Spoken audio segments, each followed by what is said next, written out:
Hola amigos, ¿cómo están? Les queremos dar la bienvenida nuevamente a tu programa Minería Responsable. Les recuerdo que estamos desde acá, desde los estudios de Radio Agricultura Televisión. En esta oportunidad vamos a comenzar un nuevo ciclo de conversación con nuevos amigos. Vamos a conversar con Patricia Ramírez, quien es gerente de personas de Workmate, a quien le damos la bienvenida. Patricia, es un gusto tenerte con nosotros acá. Para mí igual, gracias por habernos invitado. Y estamos con nuestro amigo Leonardo Alonso, quien es gerente de negocios de Workmate. También, Leonardo, bienvenido a Minería Responsable. Un placer, Claudio. Bueno, hechas las presentaciones, empecemos a conversar un poco. Quisiéramos saber, Workmate está con nosotros hace ya varios capítulos, digamos, nos está acompañando hace prácticamente 2 meses ya. Y quisiera saber, Patricia, tú desde la gerencia de personas, ¿qué es lo que haces específicamente en Workmate? Hoy día, vamos a llevarlo a hoy, tengo como 2 grandes responsabilidades, 2 grandes roles enfocados en cuidar las relaciones laborales de los trabajadores con respecto, o de la empresa también con respecto a los mandantes. Nosotros somos una empresa contratista para la gran minería. Y también cuidar el clima laboral principalmente a través de sus distintos procesos, cuidando el desarrollo de carrera, o sea, todo lo que incida en un mejor clima laboral, tanto en matriz como en proyecto. Leonardo, gerente de negocios de Workmate. Así es. Cuéntanos un poco cómo desarrollas tu labor dentro de la empresa, digamos. Mira, a ver, mi área de negocios tiene mucho que ver con las relaciones laborales. Nosotros sabemos que en Chile, en la minería, existen 2/3 de trabajadores contratistas del volumen total de trabajadores de la gran minería. Y nosotros los que nos dedicamos somos consultores para velar porque las condiciones laborales de esos trabajadores sean las más adecuadas posibles, ¿no? Entonces trabajamos con distintos actores de la industria, especialmente con los mandantes que tienen diferentes modelos de trabajo para poder resolver cómo tener buenas relaciones laborales, ¿no? Y en eso nosotros partimos, yo diría, como consultores, como expertos en tal vez aquellos elementos que son críticos para las relaciones laborales de los trabajadores. Y por la 4ª revolución en la que estamos metidos, diría yo, lo que termina sucediendo es que entramos en todo el mundo de la digitalización, es decir, cómo estos pilares sobre los cuales logramos tener mejores relaciones laborales, los trabajamos en un entorno digital, es decir, facilitando el trabajo de las empresas contratistas dentro de un entorno digital. Leonardo, el tema de la digitalización es súper importante. Hoy día está en el top de línea, digamos, pero me quisiera detener e ir un poquito más atrás respecto a lo que dijiste, que me llamó la atención.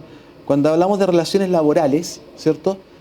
¿Qué es lo que hace Workmate? Workmate, entiendo yo, quiero entenderlo, es intermediario entre la empresa y el mandante, y Workmate ahí hace esa relación laboral, genera esa relación laboral.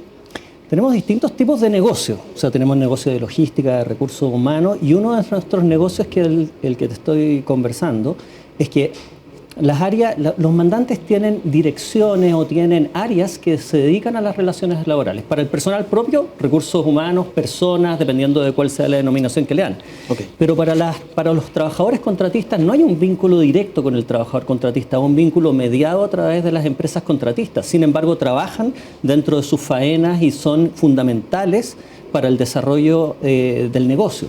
Entonces, la inquietud es cómo nos aseguramos que esas empresas contratistas tengan buenas condiciones laborales para esos trabajadores.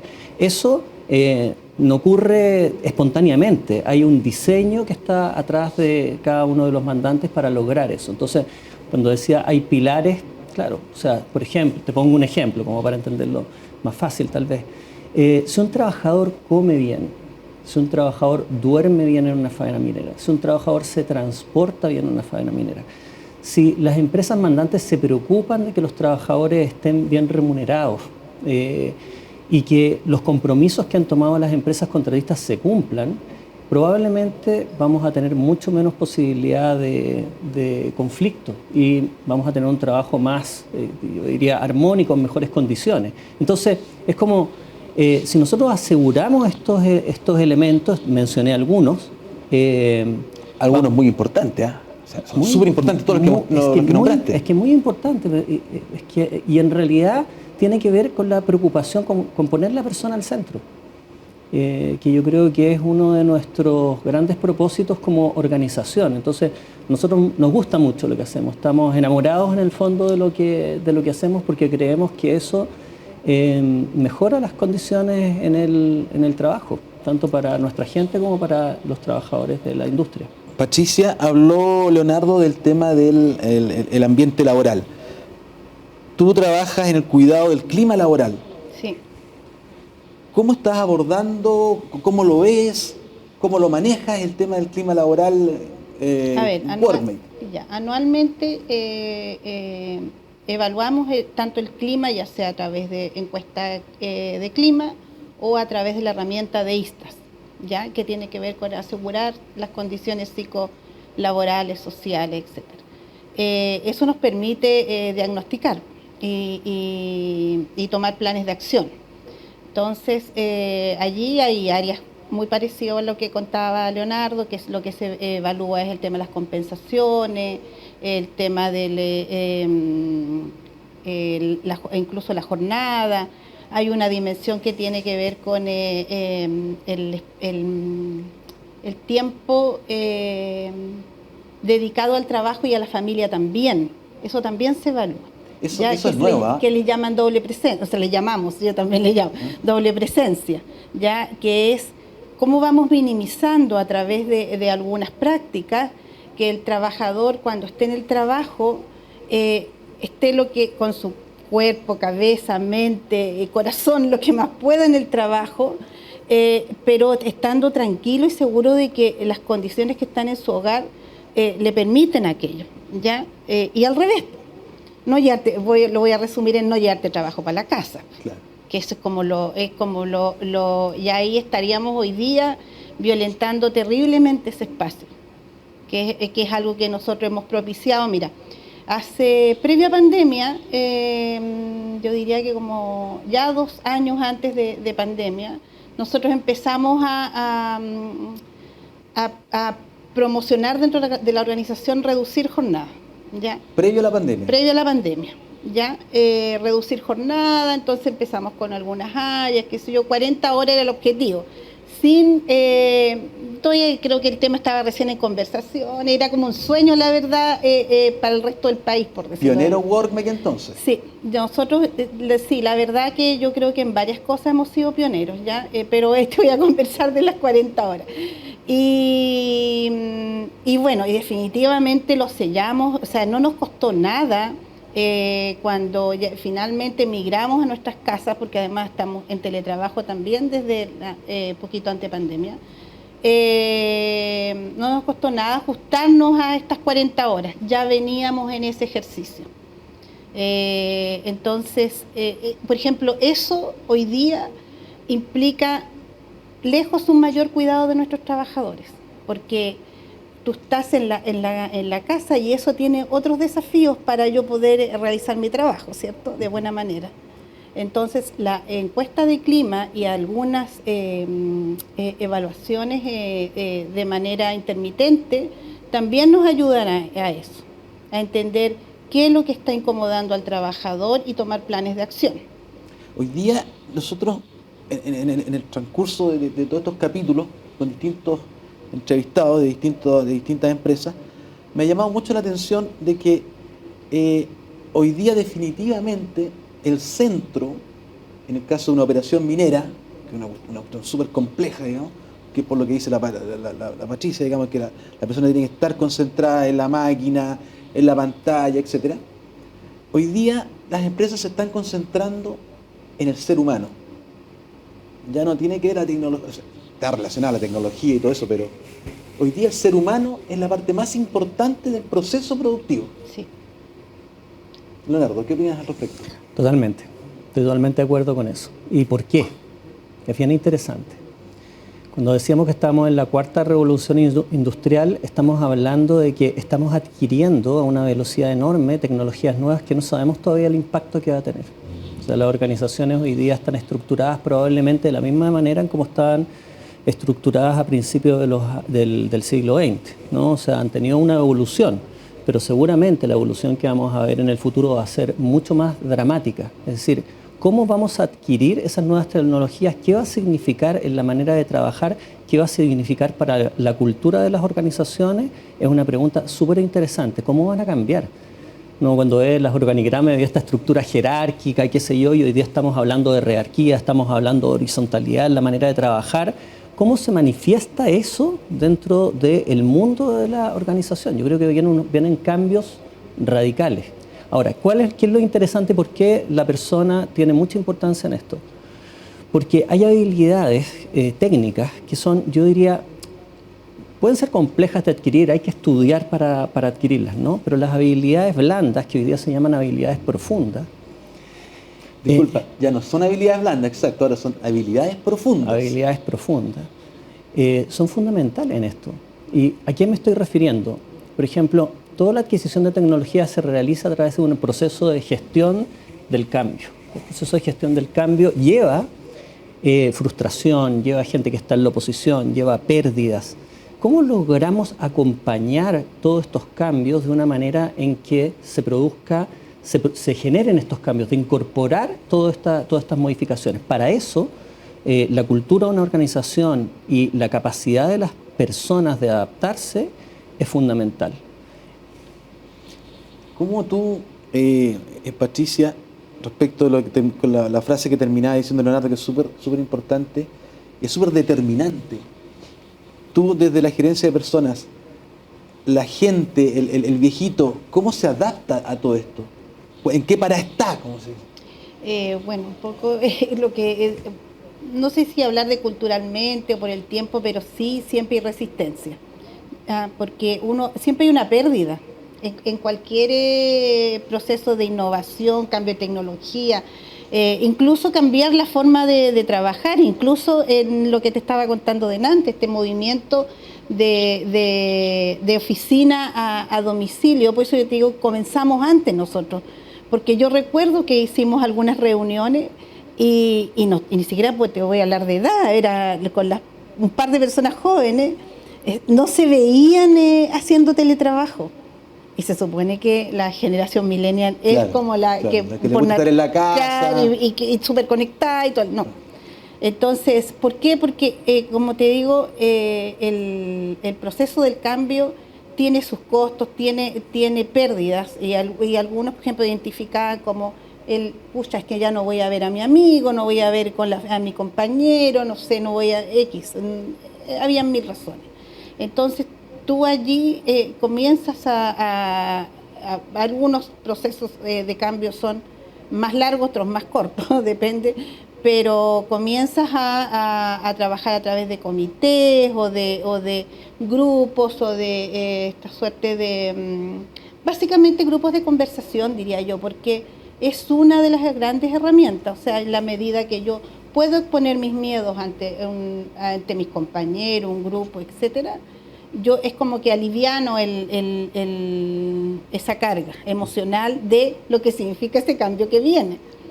Pero evidentemente voy a lo primero que conversaron, o sea, el cambio para que sea exitoso viene desde mi yo interno, la verdad, desde esa posición o ganas que yo estoy convencido porque lo creo, entiendo que me es beneficioso, ya sea para mi vida, no sé, para el futuro, etcétera. Pero si eso no lo internaliza el trabajador, la verdad que los cambios en general, ni siquiera a lo mejor tan tecnológicos, quizás no sean tan exitosos. Sí, yo pienso que efectivamente tiene que ser partir de uno, ¿no es cierto? Si la dificultad o la dificultad donde yo la veo es donde el viejito que lleva 35 años en la faena, muchas le debe ser difícil. distinto a un millennial, como lo dices tú, un tipo de 25 años, 30 años, pero a un viejito le debe costar internalizar y ponerse en la posición de que hoy día yo soy lo más importante, no el equipo, no la pantalla. Sentirse puesto en primer lugar debe ser difícil adaptarse, digamos. Claro.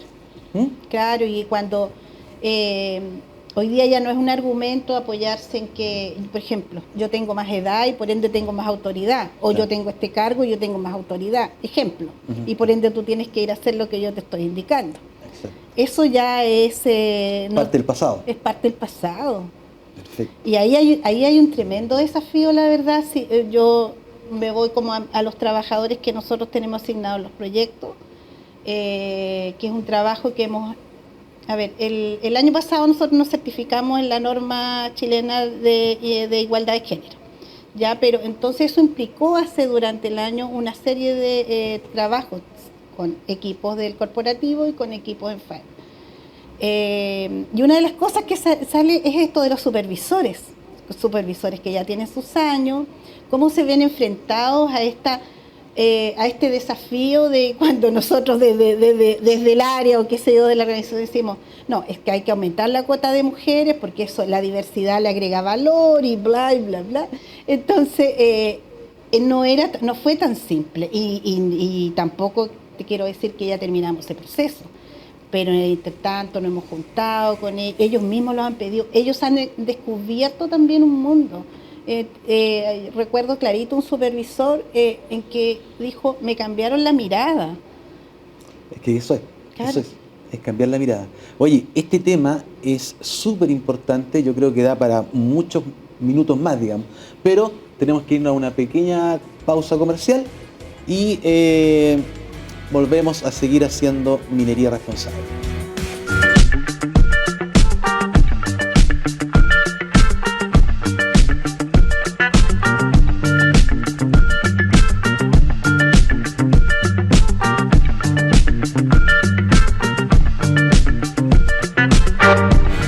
Bueno amigos, seguimos entonces haciendo minería responsable. Les recuerdo que estamos con nuestra gran amiga Patricia Ramírez, gerente de personas de Workmate, y nuestro gran amigo Leonardo Alonso, quien es gerente de negocios de Workmate. Amigos, hay un tema que a nosotros con la producción nos ha llamado poderosamente la atención, gratamente, ¿no? Y es que a propósito de tener en algunos capítulos con Anita Marambio, quien es CEO de Workmate, nosotros pusimos un reel en TikTok, el cual fue realmente una locura. O sea, te estoy hablando de 780.000 visitas, 14.100 likes, 1.270 comentarios. Y este reel habla de los sueldos en la minería y los factores que afectan a los grandes números, a los grandes sueldos, digamos. Entonces, me gustaría que pudiéramos ir a verlo. Vamos a ir a verlo. Perfecto. Y después lo comentamos cuál es su opinión al respecto. Perfecto. Vamos a ver entonces ese TikTok, ese famoso TikTok. ¿Por qué un trabajador en minería gana el doble de lo que gana el promedio de los trabajadores en Chile? Porque efectivamente trabajar en un sistema de turnos, estar lejos de tu casa durante 7, 10 o 14 días, antes había turnos que eran del terror, hoy día esto se ha normado y un turno 1 por 1 ya es el estándar, pero por supuesto que hay un sacrificio importante a nivel personal y familiar. Y también lo que es trabajar en áreas donde todavía existen, por supuesto, condiciones, y me refiero a condiciones medioambientales o geográficas duras. Son bien extremas. Son extremas. O mucho frío, no cualquier o mucho persona, calor. Tal vez muchos miran a minería y quieren ir a trabajar a minería, pero cuando llegan a una faena a 4.000 metros de altura duran un turno. Bueno, ahí estuvimos viendo entonces el clip este famoso clip que habla del tema de los sueldos. Los sueldos una cosa, los turnos también toca este clip de TikTok. Y Patricia, ¿qué te parece a ti? ¿Cuál es tu opinión respecto de los dichos de Anita, digamos? Bueno, yo y tenemos conocimiento de que eso es así, ¿ya? efectivamente las jornadas o los turnos de 12, ejemplo, voy a tomar un punto nomás, que son turnos de 12 horas la gran mayoría. Además hay que pensar también que muchas veces son día y noche. Entonces a eso, cómo se modifica tu conducta del sueño, que es un punto que Lani no lo profundizó tanto, es terrible porque tú las horas que no dormiste de noche ya no las recuperas. Eso te afecta a tu salud. Entonces, tenemos los turnos, tenemos el tema de la altura geográfica, que también a veces te coloca en un riesgo mayor con respecto a algunas enfermedades, como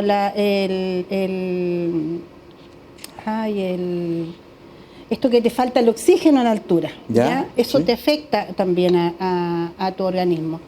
Y bueno, y para eso las mineras se preocupan, mantienen a los trabajadores en unos programas de salud, de evaluación constante, etcétera. Entonces, cuando uno los ve de afuera, dice, sí, tremendo sueldo, pero la verdad es que están bastante afectos a varios riesgos o sacrificios.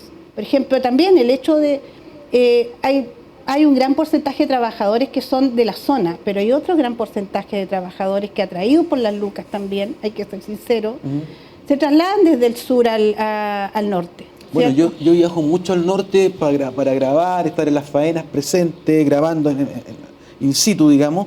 Y claro, uno está de repente en los aeropuertos en Calama, en Antofagasta, en Iquique, y mucho viejito viene a mí me llama la atención, mucho viejito viene de Concepción. Sí. Mucho. Entonces el tipo se traslada de Concepción a Antofagasta, a Calama, y perdona, es tremendo pique. Y comienza al menos un día antes, o sea, cuando tú hablas de turnos 7-7, 14-14, lo que sea, tú sales de tu casa ya un día antes. Y entonces, en el fondo, los 7 días de descanso o los 10 días de descanso se convierten en 8 o en 6, en la realidad.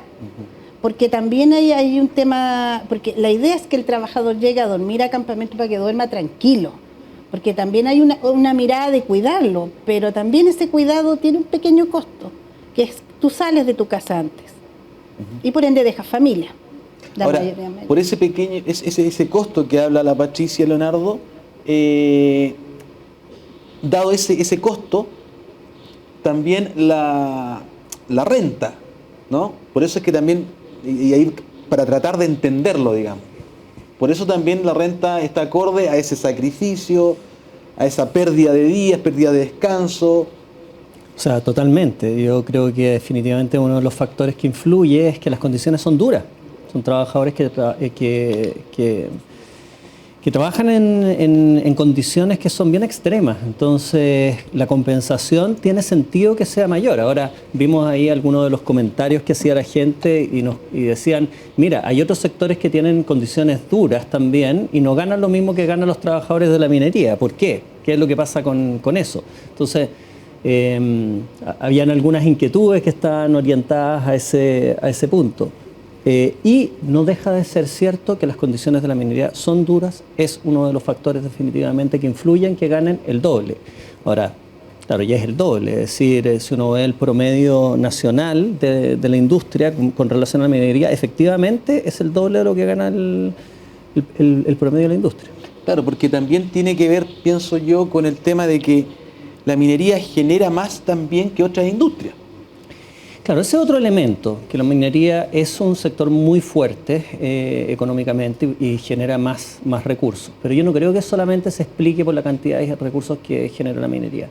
Hay factores de sindicalización, hay factores de ¿cómo se llama?, de la dureza del lugar donde están. Tiene que ver también con que la minería, yo diría que hay buenas prácticas. Tú sabes que yo creo que nosotros en la minería tenemos un montón de empresas que son actores importantes a nivel internacional, que aportan buenas prácticas a la industria. Traen una cultura que nos ha enseñado, que hemos compartido, que hemos aprendido de ella y que nosotros también hemos enseñado en algunos lugares, ¿no? Entonces yo creo que se forma un ecosistema que es virtuoso. Yo siento que es multifactorial. ¿Qué crees tú? ¿Es multifactorial? Sí, y te iba a agregar un factor. Por ejemplo, cuando Leonardo habla de buenas prácticas que están en otras empresas, ejemplo, pensemos en la tasa de accidentes. En la minería es del 1%, en el resto del país es de un 2,6 me parece. Entonces, evidentemente ese punto tiene que ver con un trabajo constante, permanente, y una preocupación en el trabajador. Claro, ahora el tema de la seguridad es un tremendo tema en la minería. Sí. Nosotros que estamos, como les decía hace un rato, cuando uno va a faena, tiene que pasar por una inducción, tiene que andar con el casco, tiene que andar con el protector. Si no andas con el protector, tienes que andar manga larga, o sea, se preocupan, el bototo, la comida Los en la protocolos mañana. de trabajo, no hay que Tienes llegar y que comenzar a trabajar. Claro, tienes que caminar por acá, no puede, o sea, una cantidad de seguridad que a uno le acomoda bastante, o sea, uno se siente bastante tranquilo estando en una faena, digamos. Totalmente, o sea, hay estándares de fatalidad, que hay estándares de salud, es decir, hay una preocupación. Ahora, ¿qué es lo interesante? Uno ve estos elementos, no son los visibles, pero ¿qué hay atrás de eso? Hay una cultura, hay un trabajo profundo en cómo, y hay una convicción, ¿no? Hay un propósito que está relacionado con el cuidado de las personas. La declaración es: no vale la pena producir si esto es a costa de la salud de las personas. Y esto hace que a partir de una declaración de esas características surjan un montón de procedimientos, ¿cómo se llama?, de instructivos, etcétera, que logran generar un entorno seguro para los trabajadores. Eso es sofisticado. Y eso ha sido, yo diría, que ha sido compartido por empresas que son de clase mundial y que han traído esos estándares a nuestro país. Es bien interesante porque tal vez uno podría pensar hace años atrás haber hablado de empresas que venían y tal vez depredaban, y yo creo que esto hoy día es completamente distinto. Yo siento que son un aporte para el país y tal vez un referente para el resto de las industrias. En definitiva, Patricia, Leonardo, ¿ustedes están de acuerdo en que la remuneración que recibe el minero es justa? Sin embargo, en otro de los comentarios que salieron a raíz de este TikTok decían: no es justo que un minero gane esa cantidad de plata versus una nana, una empleada doméstica que está al cuidado de los niños. ¿Qué más importante que eso, no? ¿Qué les parece a ustedes ese comentario? ¿Sabes qué?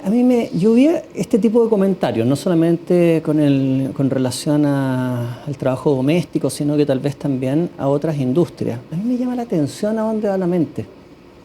Es como si no fuera justo, ¿no? Y a mí me llama la atención porque ¿por qué no va a cómo aprendemos de eso? ¿Qué están haciendo en esa industria que han logrado estos estándares? ¿Cuáles son las enseñanzas que nos pueden transferir y de las cuales podríamos aprender para lograr tener esos estándares? Tú ves un poco en estos comentarios un poco de lo típico que nosotros siempre se nos acusa al chileno del chaqueteo.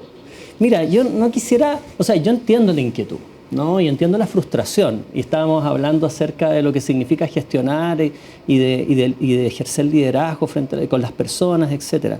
Es natural que tal vez la primera emoción sea de frustración. ¿Por qué yo gano mucho menos que las personas que están en esta industria?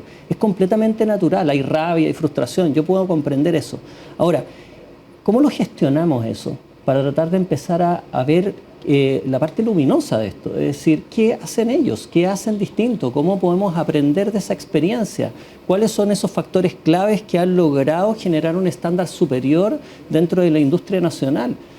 Si nosotros salimos de ese lugar y somos capaces de poner este tipo de preguntas dentro del entorno, entonces probablemente se va a generar aprendizaje. Nos vamos a mover hacia un lugar más virtuoso. Vamos a avanzar. Claro. Sí. ¿Qué piensas tú, Patricia? Yo estoy súper de acuerdo con el Leonardo. ¿Por qué seguimos como, no sé si es correcta la palabra, pero como rumiando ese beneficio que tiene el otro o el reconocimiento y no empezamos como a mirar y a liderar buenas prácticas, nuevas prácticas también, por ejemplo, en sectores como el sector de salud, que efectivamente es sale ahí en el TikTok, también tienen turno y otras condiciones, pero sentemos, ¿no? Yo digo, trabajemos, ¿cómo podemos ir mejorando aquello? Yo fíjense que me quedo con que, tratando de buscar la explicación, digamos, creo que la industria minera genera lo suficiente como para poder dar estos buenos sueldos, ayudar a las comunidades, y esa es la justificación que yo he visto, digamos. Bueno, yo creo que esto nos da para mucho más. Les agradezco el tiempo que dispusieron para venir a visitar a Minería Responsable. Les agradezco mucho y espero que sigamos conversando en algún minuto, conociendo un poquito más de lo que se está haciendo con la minería responsable. Amigos, me despido. Les recuerdo que estamos acá transmitiendo desde Agricultura Televisión y les recuerdo además que nos visiten y que nos acompañen, más bien dicho, todos los martes a las 20 horas a través de las pantallas de Agricultura TV. Muchas gracias, que estén muy bien.